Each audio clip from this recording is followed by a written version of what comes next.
বলুন তো দেখি, চিনি এলো কোত্থেকে? চীনা চিনি এসব শুনে লোকে ভাববেন জিনিসটা বোধহয় চাইনিজ, চীন থেকে এসেছে। কিন্তু না, আজও যে সাদা দ্রব্যটা নিয়ে সারা দুনিয়া ব্যতিব্যস্ত, তাকে না যায় ধরা না যায় ছাড়া, সেই চিনির জন্ম ভারতে। চিনি তৈরি হয় আখ থেকে, আর এখনো পর্যন্ত আখ চাষের সবচেয়ে পুরনো প্রমাণ পাওয়া যায় দক্ষিণ পূর্ব এশিয়ার পাপুয়া নিউগিনিতে।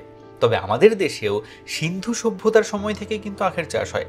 ঋগ্বেদে, অথর্ববেদে আখ চাষের কথা বলা হচ্ছে।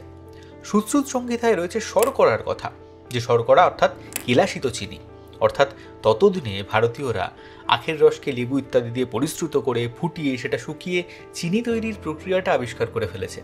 চরক সংহিতা থেকে কৌটিল্যের অর্থশাস্ত্রেও আমরা তাই আখ চাষ ও শর্করার কথা পাচ্ছি। আর আমাদের চিনি, গুপ্ত যুগে চিনি তৈরির কৌশল পৌঁছয় চীনে। সেই শিল্প সেখানে ফুলে ফেঁপে ওঠে।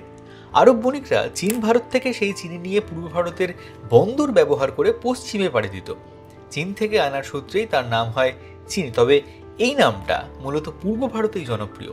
যাই হোক, মোট কথা, চিনিকে আর চীনা ভাববেন না। আর ইতিহাস পুরাণের পাশাপাশি এরকম গল্প যদি শুনতে চান, তাহলে সেটা কমেন্টে অবশ্যই জানাবেন।